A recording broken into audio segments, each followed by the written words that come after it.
John, I mean, obviously, clearly not the result or performance you wanted the other day. What were the sort of conversations you had? How's everyone responded to it? Yeah, this week. It's all been about our response and how we're going to react from that result.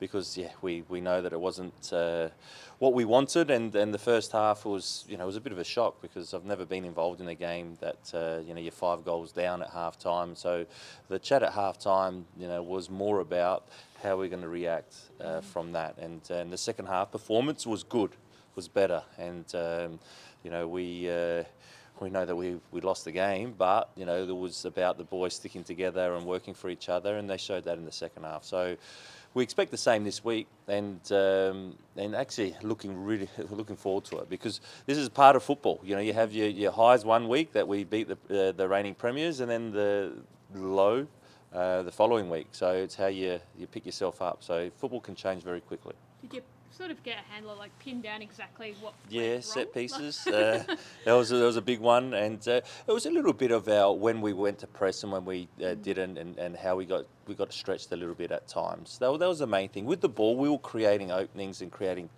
getting into good areas, but it was mainly about that. And once we fixed that at half time, and the players understood what we meant, then it was a lot better. Even though we went to press quite a bit in the second half, and sometimes you will leave yourself a bit open if they play through you, it was nowhere near as bad. When you talk about the set pieces and the pressing and what went wrong with it, obviously lots of things went wrong, 5 goals in 45 minutes, but was it more application that you picked as the worst thing, or structurally things that they weren't doing what they were supposed to do? Yeah, it was just structurally, we just got we were just a little bit off, and we got punished. It wasn't a 5-0 game. We got punished bad. But we have to accept it, and we have to accept that a boy puts the ball in the top corner from 25 metres. We have to accept that can happen. We have to accept that we made a mistake on the next goal, and then the 2 set pieces we weren't good enough. So I wouldn't say it's application. I'd say the boys' application was there. It was just that we were a little bit off, and we got punished for being off. Can you write it off as do you think, a one-off, an anomaly, that performance? Well, you hope so, but you have to keep building. We've got a lot of new players, a lot of young players, and we just have to make sure that we're ready all the time for each game, because in the A-League, as you see, and as you've seen on the weekend, if you're a little bit off, you'll get punished. So we have to make sure we're on all the time. As you mentioned, this is a younger group with a bit of turnover in the off-season. Who are some of the veteran boys that have stood up and tried to just get the team back on the right track this week? Yeah, a lot of the older boys have, even Stephen Lustica that I took off at half time, which completely not because of his performance, it was just that we wanted to change something. He was still around the boys and helping them, and then making sure that they they'll go out into the second half and put in a positive performance. Josh Risdon and Ben Garucho, they got around the group. The whole group really at half time got together and wanted to make sure that we put on a good performance in the second half, and that was something that really impressed me, because it's not easy when you're down like that. It's not easy. A lot of teams might have just folded and just gone, oh well, it's we're 5-0 down, we got no chance. They kept going and kept on trying. As you mentioned, you did make changes at half time, and you didn't concede in the second half. Does that mean you might reshuffle the starting 11 this weekend? We might, yeah. We would have a look and see how it looks in training this week. We might, but then the week before we won with that starting 11, so it doesn't mean that we need to do anything too drastic. We just have to make sure that we get back to what we did well, not only in the game against City. What we were doing well in pre-season. We were happy with the way that we were performing, and if we can perform like that, then the results will come. Is there anyone you lose for this week, injury-wise? It looks like Donachie won't be up. He won't make it back. So it's a little bit, disappointing that we haven't had him from, round one, but that's part of it, and, it's an opportunity for someone else. And, Kane Vidmar got his debut the other day. He's been looking good in pre-season. The boys will get around him if he has to play any minutes. And that's part of it. That's part of having a young squad, that you get opportunities for younger players to play. Did you get a text from Tony after you gave his kid a debut?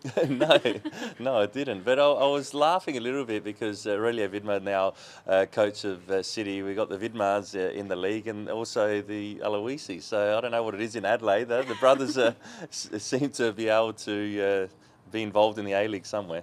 On James Donachie, like I think you mentioned last week, it was a calf injury that he Yeah. picked up pre-set. Like, what type of calf injury did he pull? Just a something, strain, tear something? yeah, a strain, and we didn't think it would be as long.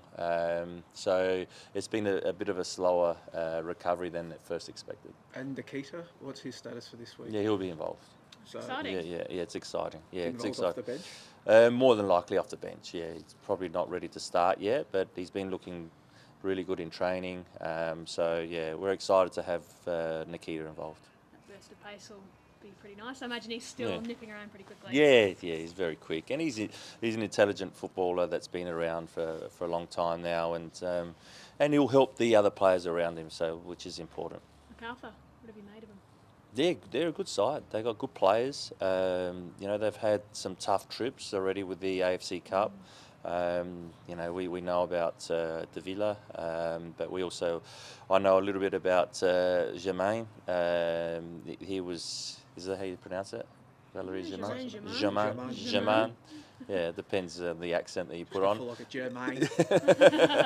I know a little bit about him because I watched him play many times in Europe with Marseille and Monaco and that. So I know that he's a quality player, and then they recruited well with Lewis in the midfield. So they got really good ball playing players, and we have to make sure that we're at our best to get a result. Just what was your reaction, Rado Vidosic, yesterday?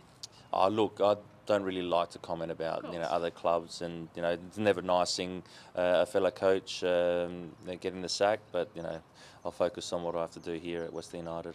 What have you made of? It's very early on, but what have you made of the league this season? Are you noticing any trends or changes that have taken place in the off season in the way teams go about it? No, not really. It's just strange some results. Strange some were involved in that one, but also a couple of the other results in terms of look, I don't think that City deserved to lose 6-0, but it was a 6-0 game, so at the end of the day you have to take it. But if Jane McLaren puts away the penalty, it's 2-1, it's a completely different game. So it's a bit strange how it ends up like that. The victory game 5-3, high scoring, this is really strange. So yeah, it's quite open at the moment, and I don't, at the end of this weekend there might only be one team that is capable of winning all three of their first games. So it shows that it's a very close league, and every game will have its difficulties for both sides, and you have to be at your best to get the result and win.